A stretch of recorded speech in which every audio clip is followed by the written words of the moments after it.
बिस्मिल्लाहिर्रहमानिर्रहीम, अस्सलाम वालेकुम व्यूअर्स। अज़मा बुखारी साहिबा का आपको एक क्लिप दिखाता हूँ। जी शेख साहब, हमारे पास कितनी ज़मीन है पंजाब में सरकारी? तो उन्होंने कहा जी बहुत सारी।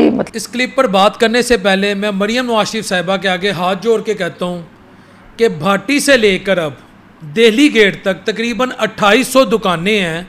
बिलखसूस जो भाटी गेट है शेख सरहिंदी मार्केट से लेके वो जलालुद्दीन अस्पताल तक 170 दुकानों को मिसमार करने के ऑर्डर आ गए हैं। खुदा का वास्ता पहले वो बचा लें।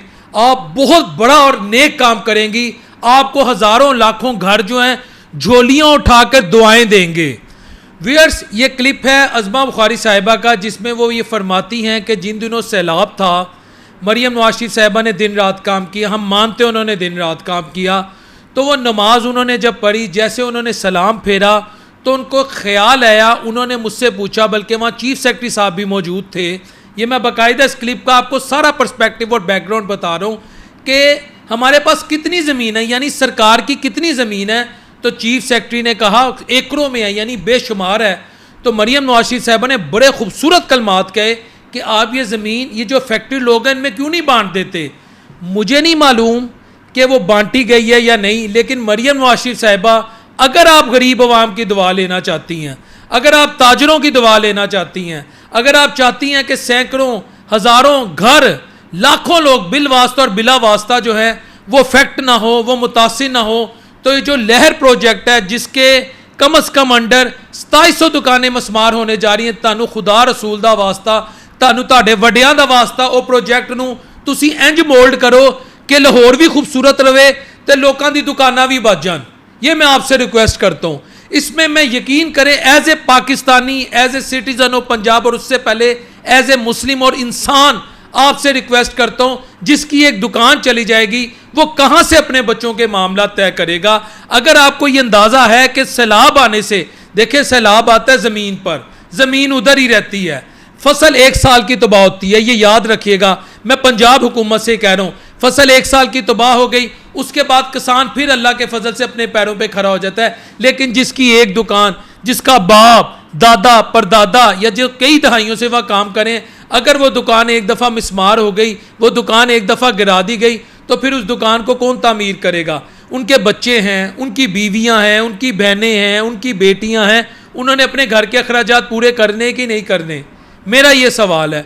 वो कैसे बचेंगे, उनके मामला कैसे होंगे। व्यूअर्स, मैं आपके सामने कुछ और चीज़ें रखता हूँ कि कितनी खूबसूरत बात की अज़मा बुखारी ने, जिसमें मरियम नवाज शरीफ साहिबा का एक और चेहरा दिखाया।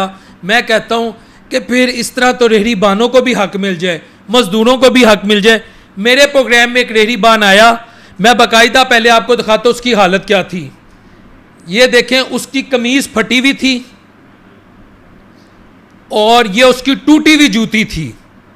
वो कह रहे हैं 4 दफ़ा माल समेत रेहड़ी ले गए, यानी रेहड़ी पे भी कोई 50-60 हज़ार का माल होता है कि नहीं होता। 4 दफ़ा माल समेत पैराफोर्स वाले, कॉरपोरेशन वाले रेहड़ी ले गए।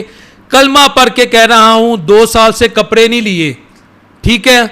जूती टूटी हुई है, नई लेने के पैसे नहीं है, पैर जख्मी हो गया, घिस घिस के मेरा, बच्चों के उठने से पहले घर से निकल जाता हूँ और जब बीवी बच्चे सो जाते हैं तो घर आता हूँ, बच्चे 20 रुपये भी मांगते तो उनको 20 रुपये लाने की मेरे अंदर सकत नहीं है। 4 दफ़ा मेरी रेहड़ी ले गए हैं, यानी मैं घर कब जाता हूँ जब बच्चे सो जाते हैं, जब बच्चे उठते हैं तब मैं उससे पहले घर से निकल जाता हूँ। 4 मेरी रेहड़ियाँ ले गए हैं। तो मरियम नवाज शरीफ साहिबा, जहाँ सैलाब वालों में आप मुफ्त ज़मीनें बांट रही हैं, तो ये रेहड़ी बांध जिनकी 4-4 दफ़ा रेहड़ी उठाई जा रही है, खुदा का वास्ता, for God sake do something for them. They are in severe pain, they are facing insurmountable challenges, they are facing unbearable miseries. How they can cope with their economic issues, how they can meet bread and butter. मैं उनके लिए बात कर रहा हूं। मैं तो कह रहा हूं आपके नोटिस में ये बातें आए। फिर एक रेहड़ीबान मुझे क्या कहता है, वो इतनी तकलीफ में था, वो कहता है कि फुटपाथ पैदल चलने वालों के लिए होते हैं, लेकिन सरकार की अलॉट शुदा रेहड़ियां इन पर लगी हैं, वो गैर कानूनी नहीं। इस सवाल का जवाब दें, ये मैं सवाल करता हूं हुकूमत से। फिर वहाँ इन लोगों की भी रेहड़ियां लगा दें। फिर एक बंदा कहता है कि जब बच्चे फ़ोन करते हैं ना कि बाबा कुछ लाना है, तो मैं कहता हूँ हेलो हेलो, सिग्नल ख़राब है, बीवी फ़ोन करती है, मैं कहता हूँ हेलो हेलो, ये भी मैं तस्वीर आपके साथ शेयर कर रहा हूँ। तो आम आदमी की तकलीफ देखें, आम आदमी की बात करें। आम आदमी इंतहाई तकलीफ में है।